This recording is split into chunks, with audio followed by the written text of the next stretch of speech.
And you're recording. Okay. Call to order this public hearing for Village of Ashcroft, Monday, June the 22nd, 2020. And we are being live streamed and recorded by the Hub Online Network. And before we start, there are a few rules of procedure which need to be read out. The public hearing this evening is being convened under the provisions of the British Columbia Local Government Act to hear submissions related to the proposed new official community plan and zoning bylaws. This is the public's opportunity to make representations to council. All persons present who believe that they are affected by this proposed bylaw shall be given a reasonable opportunity to be heard. Written submissions will be read out so that everyone in attendance is aware of the contents. We have one written submission. It is from Muriel Mertens, who lives on Pine Street in Ashcroft, and I will now read this out. Rezoning amendment application number RZ 20-01 and official community amendment application number OCP 20-01, Dear Mayor Roden and village councillors. I am writing to have my comments considered by council. I live at 580 Pine Street and am directly affected by the proposed subdivision. Disturbing soils in a semi-desert can have unintended consequences, and I am concerned that changing natural drainage channels will cause geotechnical instability. We already experience volumes of water flowing over our street and pooling in our yards during rain events.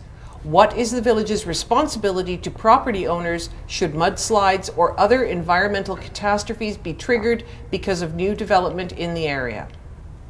The density of North Ashcroft will be increased with this proposed development. Pressure on the village water supply will increase, and it has been shown that water meters have the most profound and immediate effect on reducing water consumption. Will the village ensure that new developers install water meters? And will the village require the developer to add sidewalks and place utilities underground? If the rezoning and amendment to the official community plan is approved, will a developer be able to subdivide the 6.7 hectare parcel without any further input from the village or the public, or would future plans still need village approval and or public hearings? Thank you for considering my questions and concerns. That is the only written submission that we've received. Verbal submissions are permitted subject to the following. We can receive live stream submissions through the Hub Online Network. All presenters must state their legal name and address. All presenters will be provided time to make their presentations and express their concerns in favor to or opposed to the proposed zoning amendments. The main function of this public hearing is to listen to your views. Council will not debate the matter of the proposed bylaw with individual citizens, but members of council may ask questions of you following your presentation. No one will be or should feel discouraged or prevented from making their views heard. Your only opportunity to comment on the proposed bylaw is during the public hearing, as members of council may not receive further submissions, verbal or in writing, after the close of this public hearing. I will now ask the Chief Administrative Officer to confirm publication of the Notice of Public Hearing as required by legislation, and if there are any further written submissions for Council's consideration. Your Worship, we advertised in the Journal both during the weeks of June 11th and June 18th, and we also placed notice on our municipal bulletin board outside our front door, and there were no further written submissions received. Thank you. I will now call for presentations from members of the public, either here in the gallery or via live stream. Alex Kraus, who is the Manager of Planning Services for the TNRD, is present with us tonight to answer questions that anyone might have and to provide some clarity. So, did you have a presentation that you wanted to make? Yes, Your Worship. Okay. Thank you very much. Again, my name is Alex Kraus, Manager of Planning at the TNRD, and we've been assisting the village in processing this application.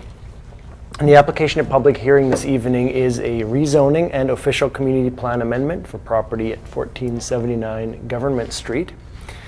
The subject property is very large, approximately 147 acres, 59 hectares, as we can see on the screen. And the proposed area for the rezoning is specifically a 6.7 hectare, approximately 16 acre portion of the property shown in blue stripe on the map.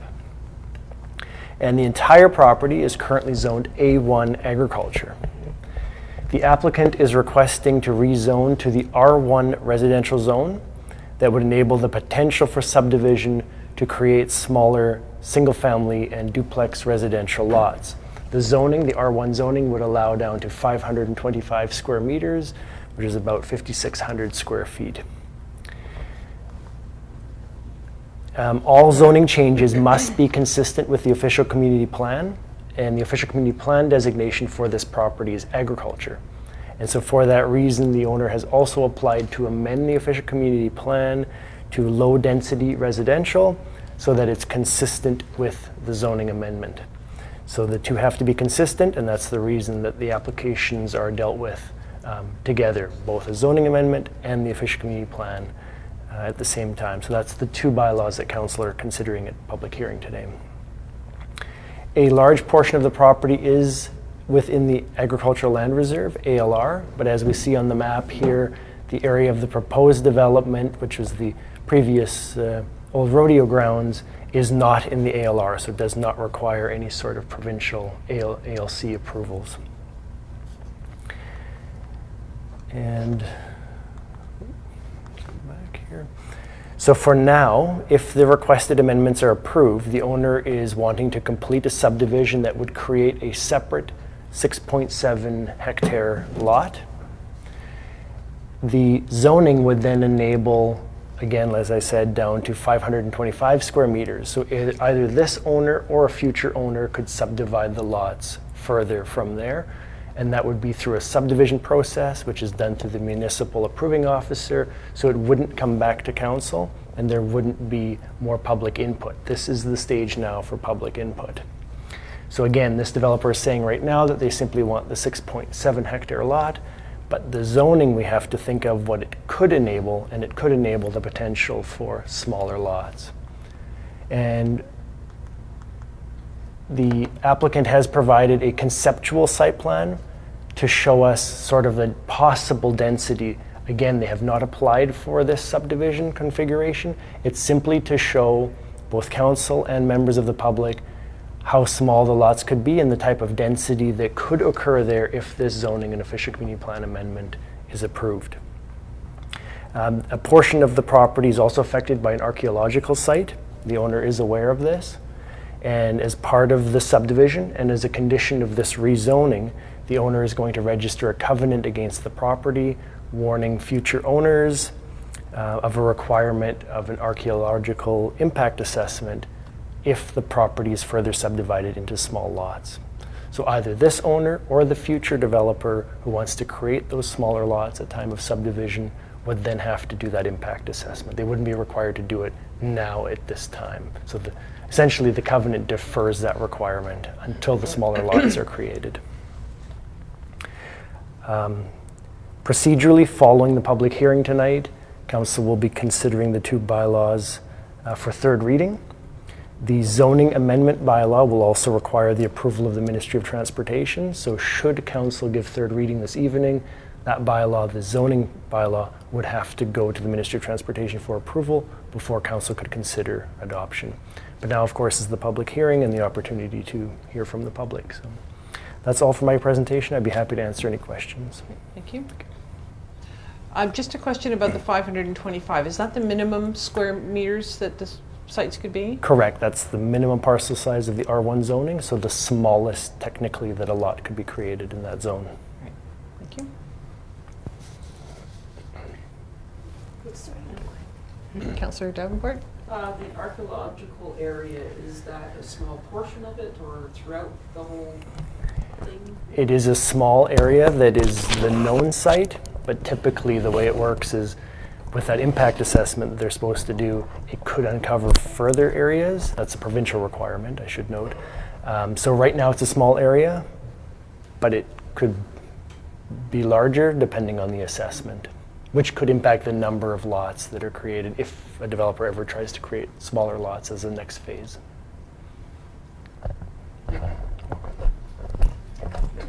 curious Yes. about the two larger lots at the back end, and probably that are circled in pink. Yes. Are they, is that part of the design, or just, I realize it's conceptual? Yeah. I'm not sure what they were proposing with that. They were trying to show how the road connection would work. But why those two are larger, it could also be a topographical consideration.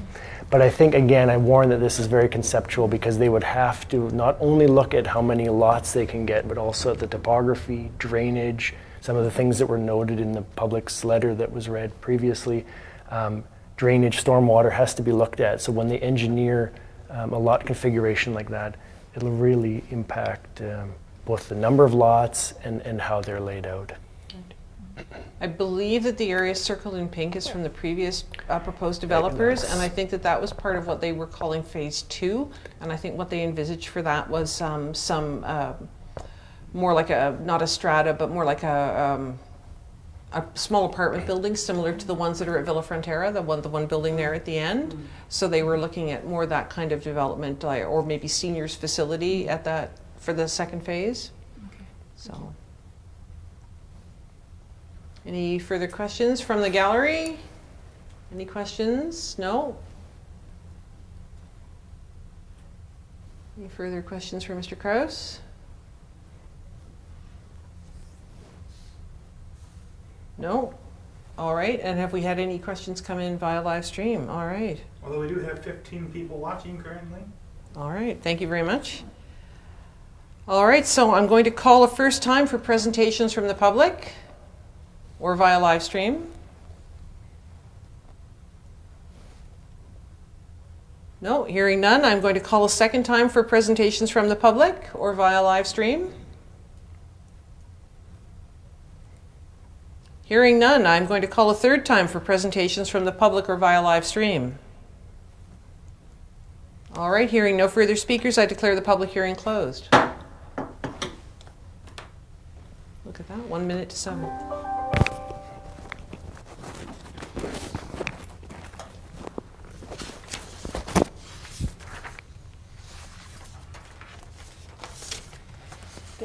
Yes, thank you. Thanks for having me. Thank you very much, Mr. Krause. Appreciate that. Problem? Watch out for deer on your way back, especially through Cherry Creek, as you Yes. probably are well aware. At least there's lots of light out this time of year. Yes. Sure, that sounds good. Thank you very much. Thank you. Just left the clicker. Thanks again. Nice meeting you all. Thanks. Thank you. Bye. Bye.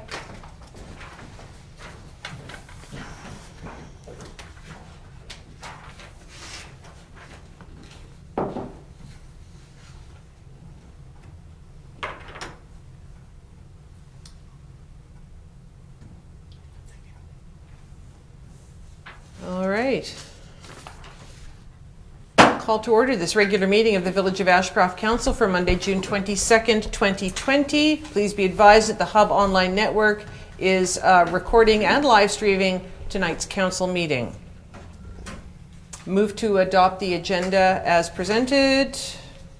Second by Councillor Tuohey. Any discussion? Seeing none on the question, all those in favor, opposed, carried. Minutes of the regular meeting of council held on Monday, June 8th, 2020. Move that they be received as adopted as presented. Second by Councillor Davenport. Thank you. Any discussion? All those in favor, opposed, carried. We have no delegations this evening.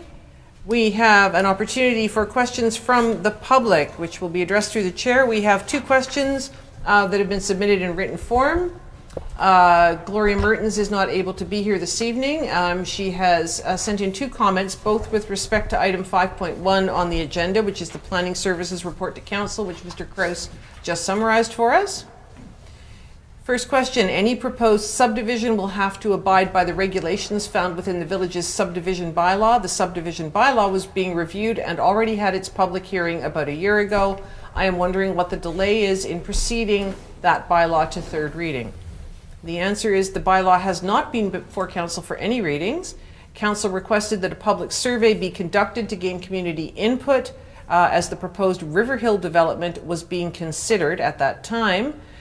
As an update, the draft bylaw was received by this office last week. The legal review has now been completed, and it will be brought for first and second readings at the next council meeting at the end of July. Second question on page 10 of the agenda about the planning report. It states, to date, no written submissions have been received. I believe this is not correct. My sister-in-law sent her submission several weeks ago. I hope it will be read into the public record. That was the letter that I read during the public hearing. It was received at the office several weeks ago. It has been entered into the public record. The TNRD drafted the report and missed updating the written submissions comment. So are there any questions from the gallery or from the media? No? For me? That's you. Yeah, Matt Thompson, 645 Cedar Crescent. I have a question about the speed limits in the village of Ashcroft. Okay. And I wondered if you could lower them to accommodate pedestrians and children in both the downtown streets and the subdivision streets. Second question is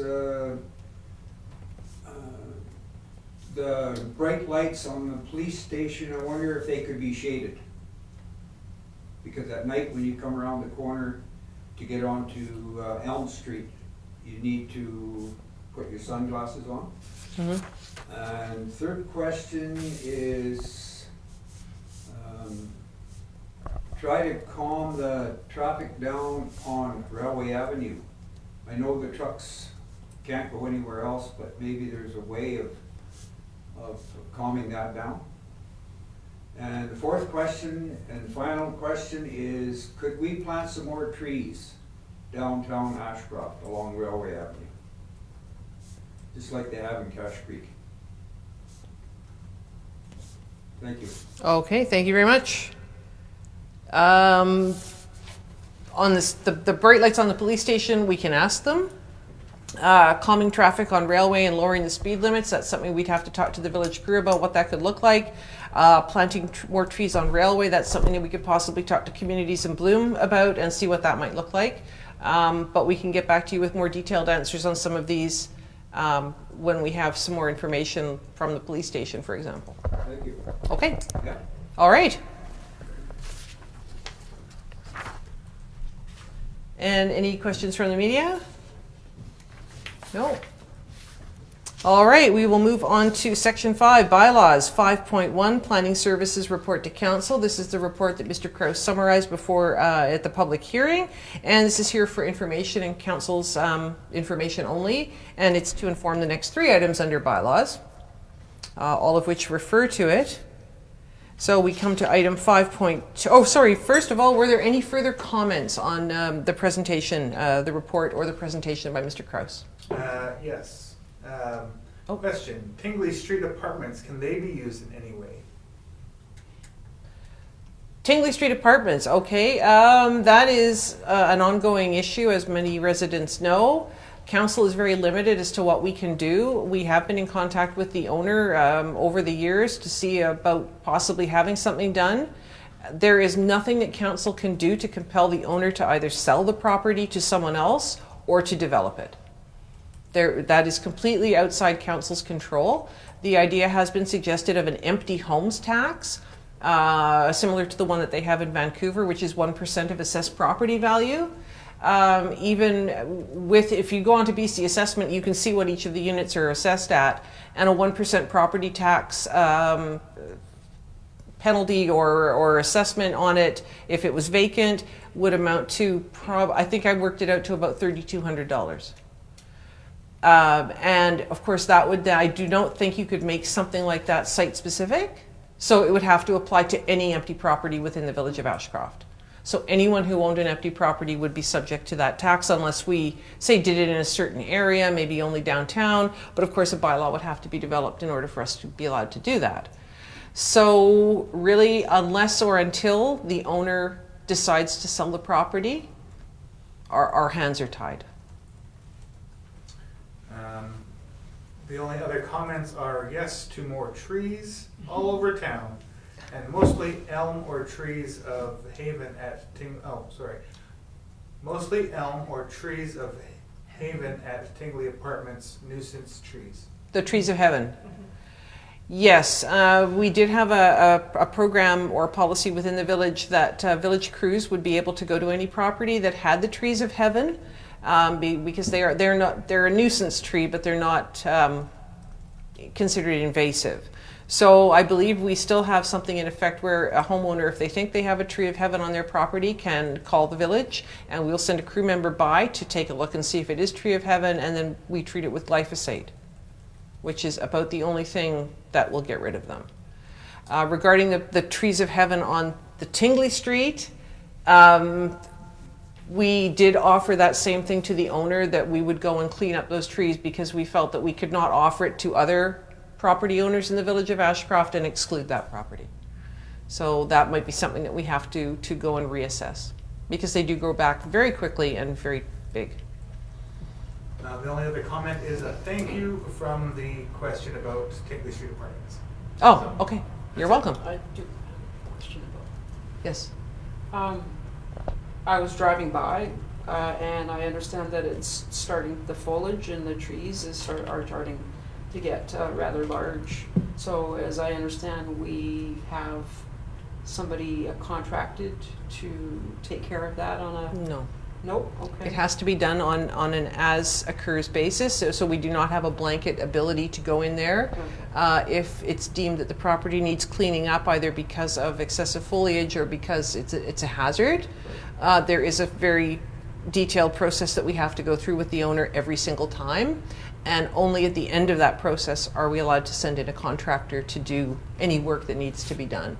But we've done it twice now, but that doesn't give us a blanket ability to go in there anytime. Yeah. It starts new every time. Right, okay. Worship, another point about going into the property is that we can bill the owners, but then it takes a year before that bill can go on the taxes again. Right. Which means another 2 more years before it goes into delinquent. Right. So there are limits. Every time we do it, it also affects the process of the property. Mm-hmm. And just to clarify as well, if we do get to the point, as we have twice now, where the village hires a contractor to go in and do a set piece of work, the village, that amount goes onto the taxes for that property. It is not a cost borne by, in the long term, it's not a cost borne by the village of Ashcroft or the taxpayers. All right, so we move on to item 5.2, which is OCP Amendment 2020, Bylaw number 837. Third reading of this. Whoops. I'm just trying to get to the correct page here on my agenda. Oops. Here we are. So I move that we give OCP Amendment 2020, Bylaw number 837, third reading. Second by Councillor Davenport. Any discussion on this? No? I think most of the questions that have been raised do not apply to this portion of the proceedings. Those will be relevant when it goes to be subdivided into individual lots. At this point, the owners are just looking for the ability to have a piece of land that they can sell to a developer. So any further discussion? Seeing none on the question, all those in favor? Opposed? Carried. Item 5.3, I move that Council approves third reading of Bylaw number 838, Zoning Amendment 2020. Second? Councillor Tuohey, second. Thank you. Is there any discussion on this?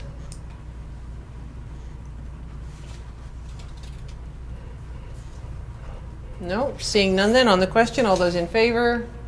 Opposed? Carried.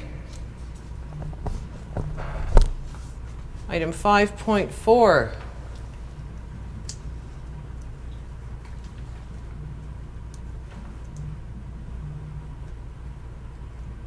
And I will move that the mayor and chief administrative officer be authorized to execute the Section 219 No Disturbance Covenant on behalf of the Village of Ashcroft for rezoning application RZ-20-01. Councillor Davenport seconds that. Thank you. And again, just for clarification, this does not put us on the hook for anything. Everyone involved will be very well aware at every step of the process that there is this covenant on that property. So this just means that they do not have to do it right now to expedite matters. Any further discussion? No? On the question then, all those in favor? Opposed? Carried. Move on to staff reports. Item 6.1, update business license bylaw request.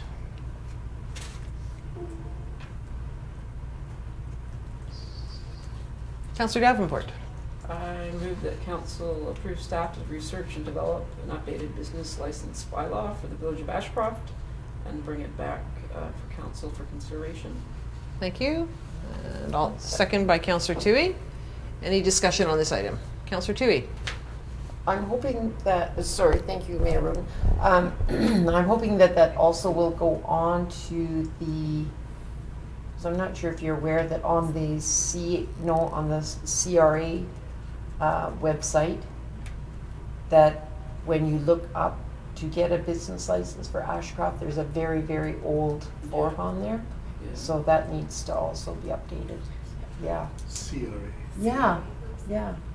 I do believe it's CRA because I was looking around on there. Or And that is the intent, is to update the bylaw, make it digital and fillable so that it just brings it into. Yeah, it looks really ancient on there. Like we're, yeah.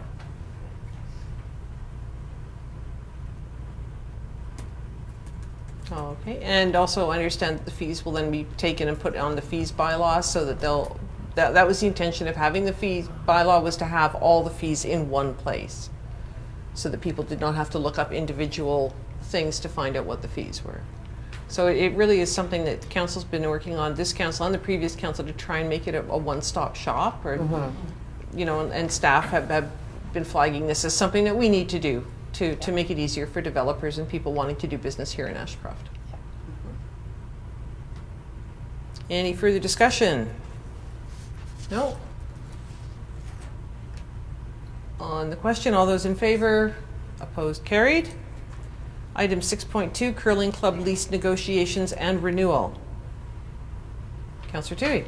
Thank you, Mayor Roden. I'd like to move that council approve the staff to enter into the lease negotiation to develop and sign a new lease for the curling club. Thank you. Councillor Davenport second that. Any discussion? No. Okay. Seeing no discussion then, on the question, all those in favor? Opposed? Carried. And we have CFO Bhalla presenting an evacuation plan, digital evacuation plan. Just be a moment.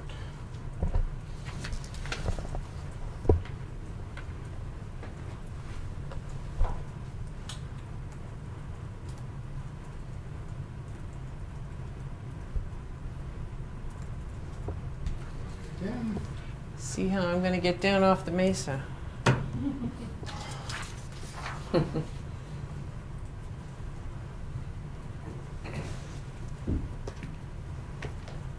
One key at a time.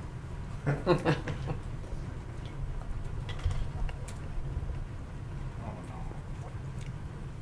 We have caps on.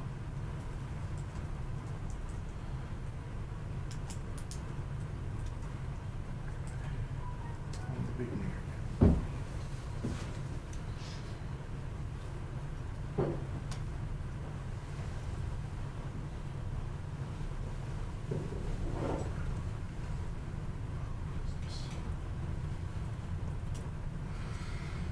It was asleep for far too long. Sorry. Okay, let's get into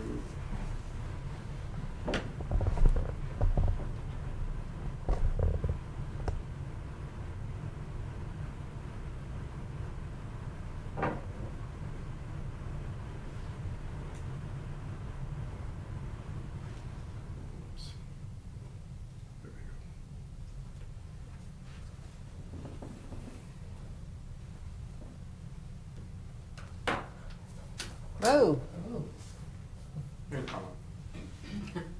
Come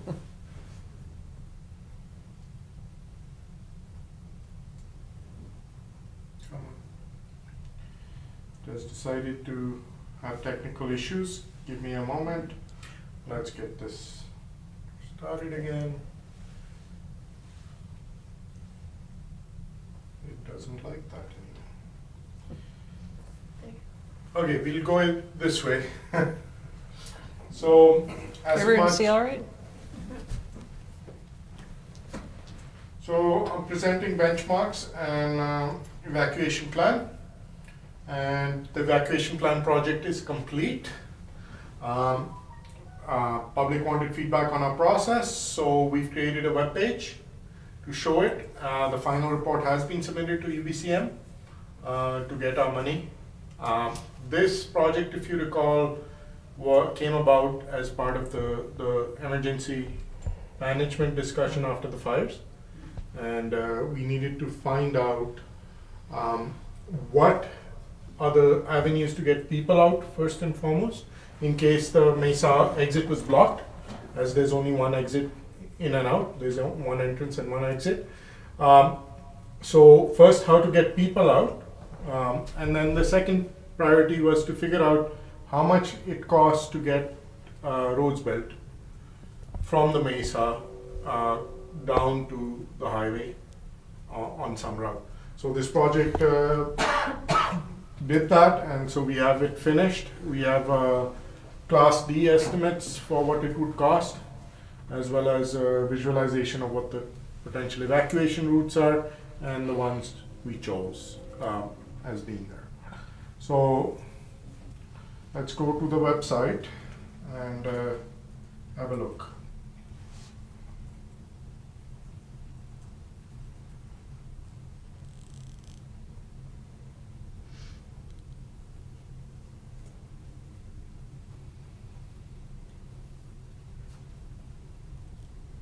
So back to our services webpage, and in there right now there is a link called evacuation route planning, and in there we've got some background about it, an interactive map which I'll go into. Sorry about the main screen not refreshing. It's decided it doesn't like it. Let's minimize and redo that. See whether that helps. There, that's a little better. So interactive map, which we'll go into next, and the engineer's report is uploaded as well. So you can look at that and get the process they went through and the evaluation of how much it costs to build various items. So I'll go into, without further ado, into the evacuation planning map, and We're coming. let me reconnect.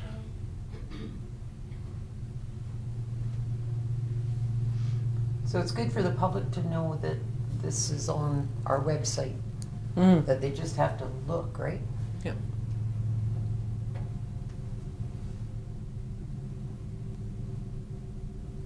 I'm going to disconnect and reconnect, just to hoping that that lag is gone. Would you like a comment while we wait? Sure. Okay, so from Casey Meninick, abandoned property bylaws could be created with different defined structures for those left to neglect or hazardous, as well as differentiate between residential or commercial dwellings. That's in talking about the Tingley Street apartments. Right. Okay, thank you. Okay, so this is the evacuation route map. There's a image map at the background, and on the left is our various routes we had considered. And if you click on it, it shows you which routes they are. So there's a reservoir access, there's a Sage Hills access with some actual photographs along the way. A Burns Lake evacuation route, I'll have to zoom out, and that's that way. a Bradner's Farm evacuation route, which is basically from the end of the Mesa Vista Drive all the way up the mountain and down, and exiting on the highway again on top. And then there is the last but not least, the slope trail evacuation, which is a trail from the mesa along the slopes. So these were the routes considered, and then we evaluated them for strengths and weaknesses. There's a couple of videos. There's a how to look up things video and a 3D simulation, as well as a video of us walking down the trail. Actually pictures, a series of narrated pictures on as we do it. So let me just play parts of the thing. Initially I thought I'd show you the whole videos, but I'll just do parts of it so you can kind of see what the public. Good afternoon. This is the demo that planning map. On So the left corner, on the right corner is the 4 evacuation routes we've looked at. So I've shut off the volume. Basically, me talking twice, that's just too much. So I show the evacuation map, the video goes on, but at one point there's a 3D simulation which I'll show quickly of the route, and this is the Sages Church evacuation route, and we do a simulation on what it looks like to walk up and what the slope is. I actually walked down it, so the slopes aren't too bad, and it's actually sheltered, in different scenarios for evacuation, but in case of a fire, I'll pause this, it's sheltered enough that the smoke would be higher up and it's in a valley, so you would be able to walk out. So worst case, I think we could, with a little bit of work, get a side-by-side down it, a vehicle, one of those side-by-side all-terrain vehicles, down it if we needed to evacuate people. So this is just essentially for people, knowing where the staging area is at the church and at the bottom. And so that was the route which was most feasible for getting people up, worst case scenario. Then we looked at what it cost to build roads, and the one which was the preferred option for that, I will just exit out of YouTube. So you can watch that on at home. So the best avenue for building a road was this. I'll zoom in, center it there. Was going down, starting. We call the reservoir evacuation route. So this is down the fire break. So it's graded down this slope, which is in yellow, a little higher slope. And at this point, it becomes a extremely high grade down, but it's a short stretch where there's some hydro poles coming up. And there you could do some switchbacks and put a road in. So we costed that out, and then it joins up with a actually graded, compacted road up to the pump station right there. So this is the most feasible, the least costly. The other one, initially, there was excitement with low grades, was the slope route.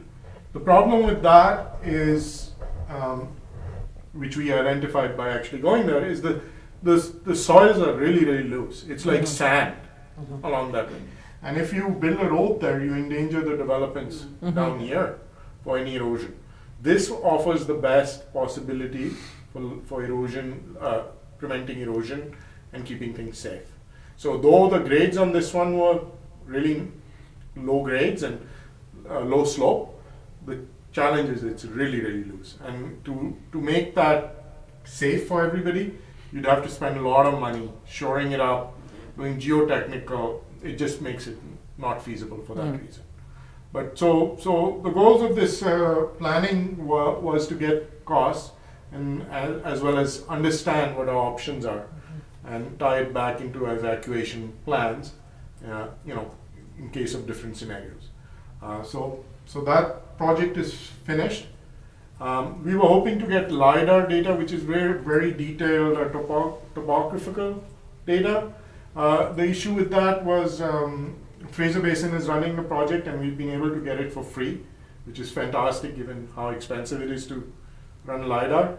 But they had some challenges through the COVID and through some standardization from the subcontractor. So we are still awaiting that. But when we get that, we can further refine our analysis.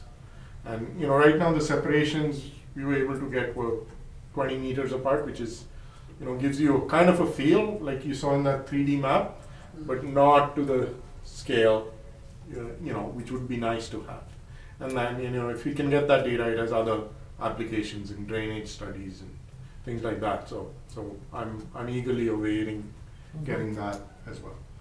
So that's our evacuation route planning. Any questions, Councillor Bhalla? I did see on the engineer's report, the estimate of the cost for that particular route, the reservoir evacuation route, was what? About $1 million? About $1 million, yes. Right. So this is not cheap. So that's why we're not jumping to building roads. But it's something for consideration if something were to turn up. In terms of funding, us affording us from a tax perspective, just by the village taxation, not affordable. But the positive out of it is that we know how we can get people out, and know what maybe we can do a little bit to improve things. Maybe send the crew down and clear it a little bit, just keep it accessible, because it's not used as much as it used to be. It was a walking path.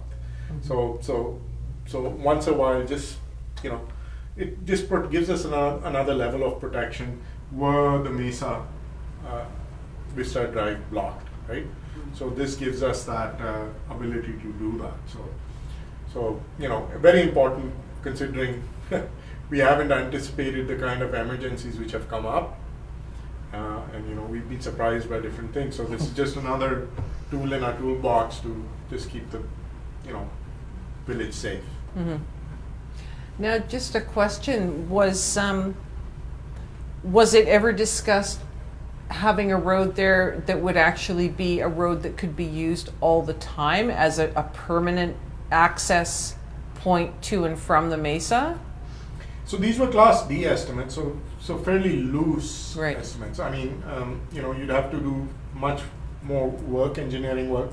You'd have to have some LiDAR, and then you'd have to see, but it would be proportionately more expensive to have we're talking about, right now we're talking about the minimum graded rough road to just get people out. But if you're thinking of a permanent road, it has to subscribe to so many more standards, and then it would be far more expensive. Right. Out of interest, did the engineers give any indication as to whether that could ever be, if you had enough and were able to get it up to a class, Class B? Yeah, we did. We talk about it, and the potential development of this area in Mesa came up, or the lands we own, and if that development were to proceed, were we going to then at that point look at a road, a permanent road out? And so something to consider, but it is expensive. Nothing is, it is considerably expensive to go down that route. Like any road, roads are surprisingly quite expensive to maintain and keep up. I mean, I'm just looking at, I was thinking of the potential for development. I mean, if you look at that line that goes straight up and down right in the middle of the screen, everything potentially to the left of that, it could be developed. And of course, there's a lot of gullies and you would not be able to pack as many houses in there, but you're looking at not quite doubling, but potentially half again as many homes on the Mesa. And so if you still continue just to have the one access point up and down Mesa Vista Drive, that's why I asked, would it be feasible to have another permanent road? So the answer to that, it is feasible, but it's going to be expensive. Okay. Okay, thank you very much. So we had looked at 3 meters wide and 5 meters wide. So we're looking more like 5 meters wide, fully graded, tar on top, so yeah. Okay, proceeding on. So that's the first part of the presentation. I wanted to switch back to the PowerPoint. So another thing which we've done is website updates, and I need to thank Amy for that. She had a fresh look at our website, and so when we converted the website, Wayne, our DCO, had done a lot of work at that point, and I kind of supported him doing the technology side of things, just getting. So what basically happened was what our old website was became a new website, sort of the same looking, but working on cell phones. And so what was Amy's comment was, which was very good, was that it's hard to sometimes access things, especially like council minutes. They're 3 levels down. So what we've done is we've put like menu system where you can access. So it's divided home, community, business, and the business will expand when we get a economic development person. And our profile, it can be one shop. We talked about one shop shopping. One-stop shopping. It could go, be there with the community profile, with the economic development side of things, with, all the different links necessary to develop. The community includes historic Ashcroft, which Amy developed, very nice, that one, and news and events, hospital and health services, which are quite asked about quite often for people who are coming in. Services, which is an amalgamation of all our services page. If you've seen it, I went through to get the interactive map through there. Hub site and community organizations. Visitors, it remains visitors, it's one site which directs everywhere, so rather than sub-sites. And then village office, this is where agenda and minutes right on top, annual reports, bylaws, employment, finances, forms, mayor and council, and contact. So it's become really easy to get. Right. So I'd like council to have a look at this and give us suggestions on what you want to do. One of the things we have talked about is that maybe we need to put emergency services as another link, which lists maybe our evacuation plan, our emergency plan, our evacuation thing, which I've put right now in services. Maybe it can be up there. This was a community request that we deal with these things. All the different things about emergencies. A link to our CMP contact. Things like that. So if council wants, we can proceed with that and put another link up there, emergency services. So I've compared the other thing, and I know in the past, council has been very keen on the media side of things. We've got huge pictures which come up. Maybe if we could shrink these and change the landing page, that's one of the suggestions coming, which includes top news and what was the second thing? Notices. Just the upfront things right on top here, and maybe reduce the size of these images. They're great, they scroll, but they're rather large. So you don't see much, and you have to kind of scroll down to get to see. things. And it takes a lot of space in terms of bandwidth to get those images. So it was brought up before, but the council still wanted to retain larger images. We would like to. Okay, can you put like little blocks and then you just click on them? Is that? Or you can does put a that static reduce them? image. You can put a static. There are a number of choices, right? You don't have to have scrolling images because this automatically scrolls. Could have just one picture smaller and that's typically what most of the. So I looked at other websites or other municipalities, and typically they have a smaller picture and it stays static. The problem with having a lot of multimedia is that it slows things down, and it's great to look at, but we are in a slow internet connection rural area, so I think having a static image, because a lot of people, and this is something that talking to Wayne about this before he left, was that I'm pretty familiar with websites and getting my way around them. A lot of people aren't. So a lot of people looking at that as the homepage they land on, they're not going to intuitively think, I wonder if there's more underneath that picture. They're just going to see that along the top and they're going to think that's it. That's all there is. They're not going to scroll down. So if you put the picture in a box over to the side and had it static, and then you had some of the things that we know are hidden down the bottom at the side, and then you could maybe have something like, you know, like the little widget for the current temperature in Ashcroft would be nice, because people like to see that, right? You know, current temperature, or, you know, have the news there or something. But right now I agree that it's a beautiful image, and they're lovely pictures on the site, but boy, they do take a long time to load.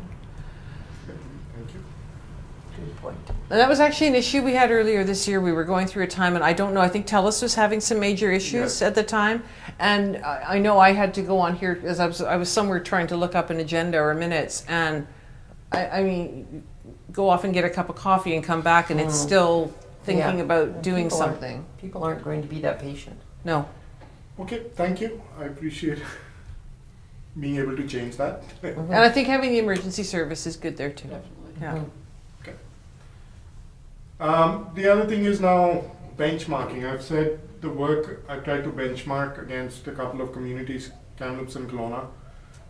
They spend $611,000 on their asset management and GIS stuff. And Kelowna spends actually 3 times that 500 figure. That's what they put up for that benchmark. But so the goal has always been that we offer the same level of services at our municipality as the larger ones do, and at a fraction of the cost. So what I'm just quickly going to do, because is show you where we are and versus how Kamloops does things. So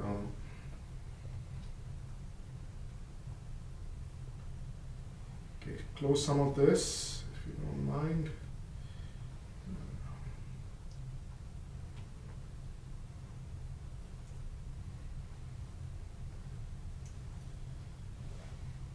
So this is the Kamloops site, city map application. There are a bunch of maps, right? Utility, cemetery, bike map. So a bunch of things. And what I'm comparing against is, say, the city map application. And let's go view the map. And you'll see how it is. And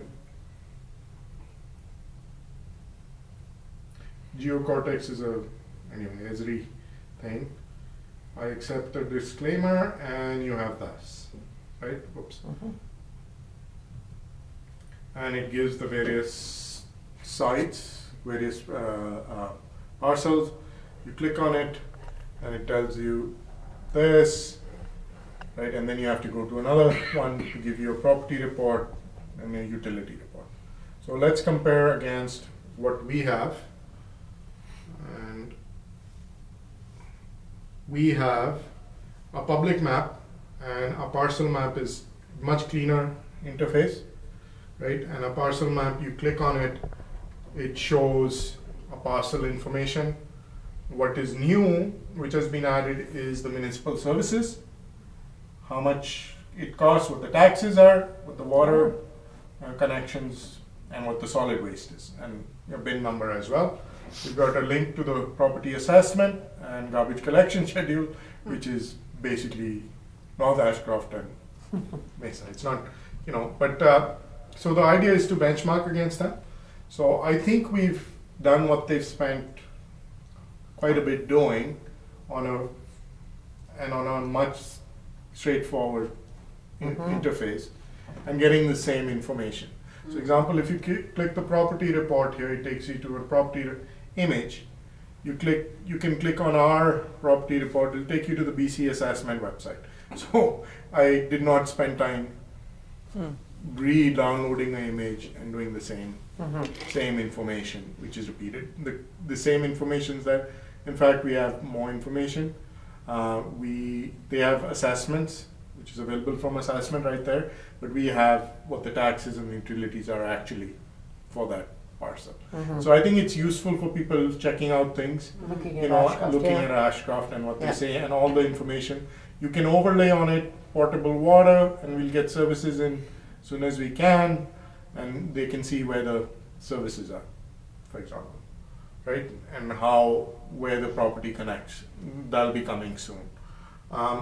So I've looked at all the maps. So going back, parks and trails, we have our own parks and trails, and you've seen that. I think and you can see the application is fairly slow. We've optimized for slower speeds on the internet, right? So this is their application, parks and bike, and you can select. So there's a lot of, and then you can select this, and then yeah, it's still loading, and somewhere along the line you get images. But I think, you know, they have more services, of course. They have more to map, but our map, images and parks trail map, and I pull that up, is tourist map, is a lot more interactive, and I think shows things. So you've got mosaic walks. See, it looks a bit different, and I separated the walking trails in a Trick Mesa and Port Trail. The downtown mosaic, and you've seen this before. I should always connect the mouse, I find. And you can click on it, and the difference is, you've seen this, and it gives the description and the harmony bells. You can click on that, and you can get the image as well, right? So a lot more interactive. Plus, what has changed is that as you highlight it, it pops up what it is. Oh, It yeah. wasn't there Yeah. before, right? Yeah. So just so that people kind of know Mm-hmm. so that was the mosaics. Similar thing with trails, Inukshuk and Mesa trails. So these are all marked. I'm starting to put benches. I still have to actually take photographs, more photographs. For example, this is a bench. Doesn't have a view. Let's click this bench. And lo and behold, I took a photograph of the view from that bench. If I click on that,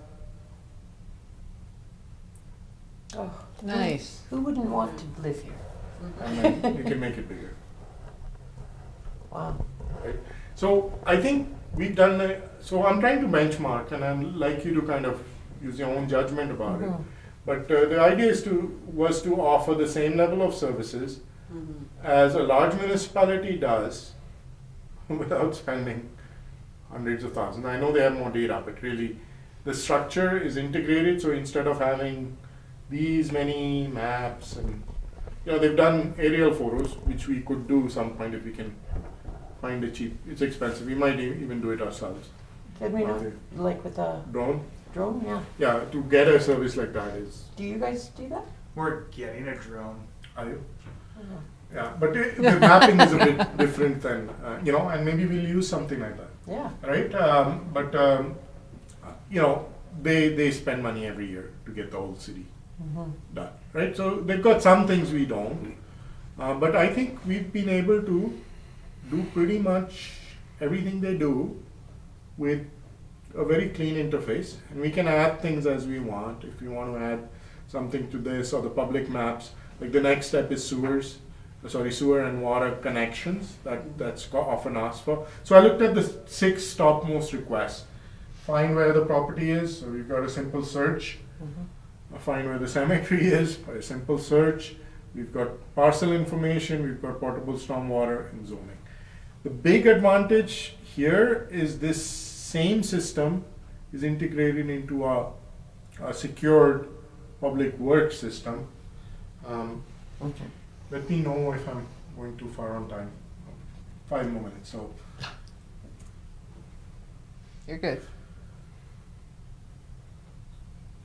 it's starting to do the freezing thing again. So this is the public works. I logged in on this one, right? And they can see a lot more information. That's different. And so this is the portable water. Now they can click on it and actually see. So this is a portable reservoir. This is public works looking at it. They can actually go and look at the components are even attached to the reservoir. So they can look at that. They can look, So all the information in the database is now I've set it up to be accessible through a web interface, so the public works doesn't have to learn how to use the more complex software. They can look at even images if there were any media attached or anything attached to it. So different interface lets them actually, if I click and put a marker there, this pops up and they can do repair inspection. And I still have to train them how to do record repairs, but very simple interfaces. So you saw a bit of this development before, now it's finished. So I'm able to present, and then next step is, actually getting it implemented and day-to-day operations. One of the things what I would like back from it is the condition information. So this is giving me condition information of a particular, not just an asset, but a component. So they're looking at potable water, and it chooses the 10 closest items to that marker we put in. So the reservoir was what we will, it's pulled up that pipe, which is the closest one. And they can do whatever, they can type a repair type, what is it for, a description of it, and then they can say, okay, this is really poor, it's condition one. So when I go in for the budget process, I look at all the condition one public works is marked and say, okay, I think these need to be discussed when we start replacing this. But it's component wise, so we've got lots of assets and we've got 20 times the components of that asset. So it does all of that. So it's all integrated. You've seen different parts of it, but so I think benchmarking wise, we're doing quite well. All this is a Esri sponsored one, and the end user license for all of this is run you over 50K. Wow. Right, so able to do that and keep moving forward. Thank you. I think that was it for my presentation. All right, thank you very much. Anyone have any comments, questions? Thank CFO Bhalla, this was couple of bits of this were presented at Cache Creek Council, and they were very, very impressed. Oh, yeah. By CFO Bhalla showed them the interactive map, like the mosaic walk, for example, just as an idea of what can be done. Yeah. So thank you very much. Excellent. Thank you. Yes, thank you. All right, any more comments? All right, we move on to something of a mystery item. 6.4, BC Interior Community Foundation 2019 Statement. I'd like to move that we receive this for information. Second. Second by Councillor Davenport, thank you. CAO Dyck, do you have anything to add to this item? This is a little bit of a mystery. It is a bit of a mystery, so I couldn't find anything. I asked around, wondering how the initial endowment was, where it came from. It's called the Ashcroft Cache Creek Fund. So I sent an email to the foundation asking for some historical information, giving us some details about intake dates, how can community groups access these funds. I think if you look at the agenda, I believe the initial investment to date is at about $1,250, but the redeemable interest that it's gained is at almost $1,900 or just over $1,900. So there are some dollars there that the public can access, but we have no information around it. So I sent an email asking for some clarification, and I'll bring a report back to council once I receive that. I wonder if this originally started off as the Kamloops Foundation. Okay, because then this is the same, tied into the same thing that Northern Development Initiative Trust is doing. So I'm thinking that this looks like, judging by the amount of interest, and I'm just putting my Sherlock Holmes hat on here, that it looks like it's been around for a while, probably dating back to Kamloops Foundation. So I'm thinking that maybe someone made a donation at some point to the village, either Ashcroft or Cache Creek or both. Quite often they're memorial funds. Yeah. And the fund is set up and is established, but we have no idea who administers it. How do we access these dollars? What are the intake dates? What's the criteria? A lot of times there's a lot of parameters set around these funds. So once we receive that information, if it is the community foundation from NDIT, then I think they have quarterly intakes, and it has to be a nonprofit society.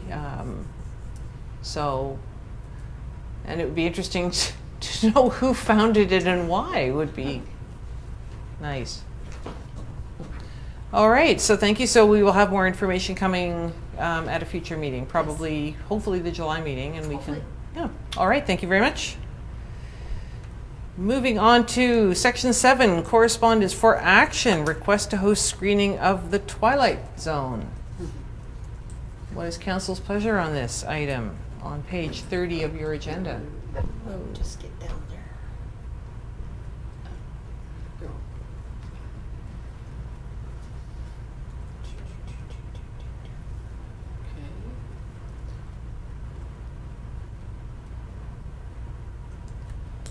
Councillor Davenport. I would recommend that the Village of Ashcroft allocate up to $1,000, provide free public screening of the Twilight Zone episode, A Small Town, at the Ashcroft Hub, at a date and time to be determined. Thank you. Councillor Tuohey, second. Second that. Thank you.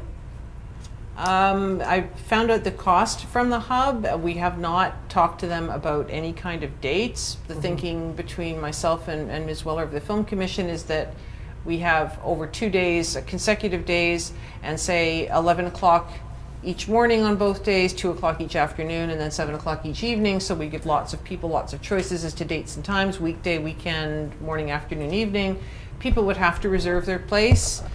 They could show up at the date and time that they want to go, but if that's the only showing they can go to, they really should reserve, because as per the provincial health officer, we can have a maximum of 50 people. Right. They would be able to sit in family groupings or pods, but otherwise they would have to physically distance within the gym. So I'm waiting for Ms. Weller to get back to me regarding screening rights, and as soon as we have them, then we will proceed with the hub. Thank you. Councillor Tuohey. Thank you, Mayor Roden. Just a question, how long is the episode? It's my understanding that they're about 55 minutes each.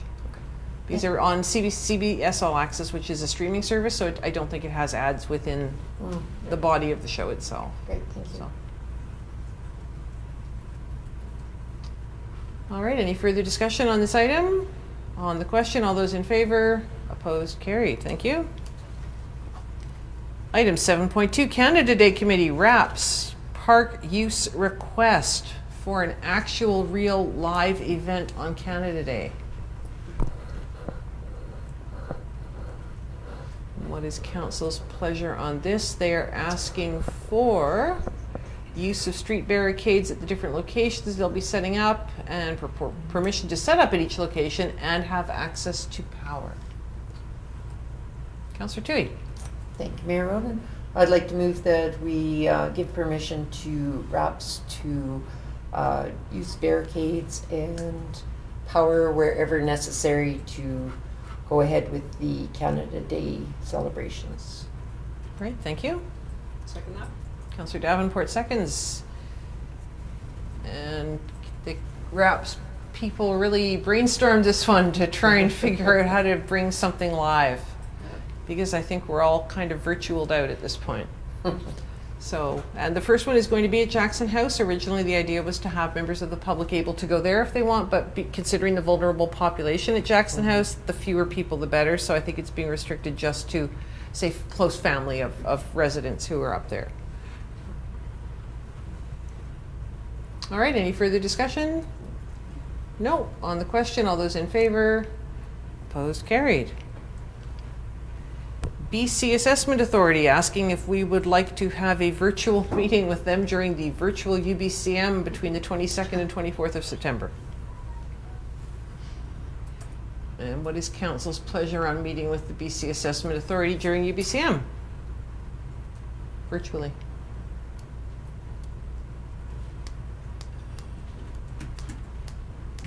Councillor Tuohey? I don't know if we need a motion or comment. So I don't- If you felt we needed one, then the direction Yeah. would be to direct staff to arrange a meeting. Otherwise, it would be to receive and file. I would say just to receive and file, please. Receive and file? All right, I'll second that. Because we did meet with them last year, I don't think we have any pressing No. matters, and it's not as if this is the one day of the year that we can talk to BC Assessment Authority Yeah. if something comes up. It was interesting, but yeah. All right. Any further discussion on the question? All those in favor? Opposed? Carried. Unfinished business. We have the motions list. Seems to have shrunk because so many things have been taken off because they've been completed. Yeah, it did. Oh my God. That's great. So I move that we receive and file the motions list. Second by Councillor Tuohey. And anyone have any questions? I see the communication methods are on here again, and I need to commend the museum and the pool staff and Amy for getting our Facebook page up and running. That is wonderful. And I see lots of really positive comments on the various sites, so that's great. I think people are appreciating that direct communication. I think so. Yep. And thank you, Amy, for your fresh eyes on the website. My pleasure. Sometimes that's what it needs. It needs someone who doesn't look at it almost every day to go, why is it like this?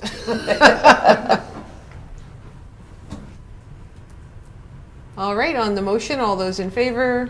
Opposed? Carried. We have no report, no new business, I don't believe. No reports, recommendations from committees, committee of the whole, and commissions. We move on to council reports, and I just have one thing to add to my council report, and that is in my TNRD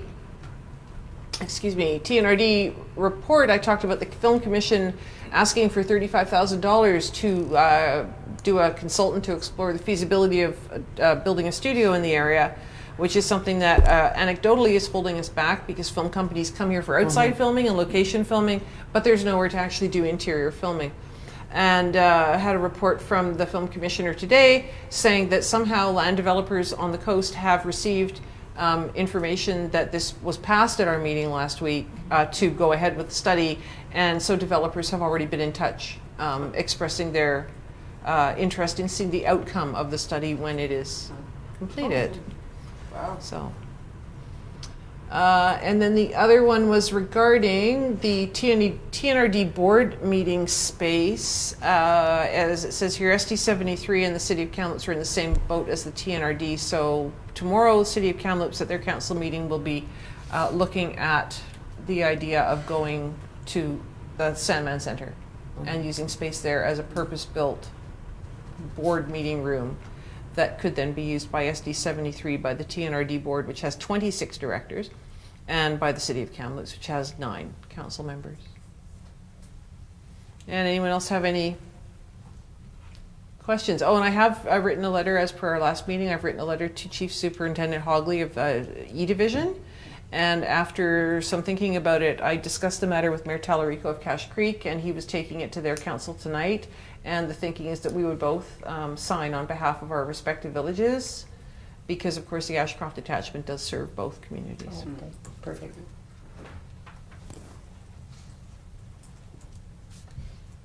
All right. Any other questions, reports, comments? No, we have no need to move to a closed session. So I move that we terminate this meeting of the Village of Ashcroft Council. So second by Councillor Davenport. All those in favor? Opposed? Carried. Thank you very much. Thank you to the Hub Online Network.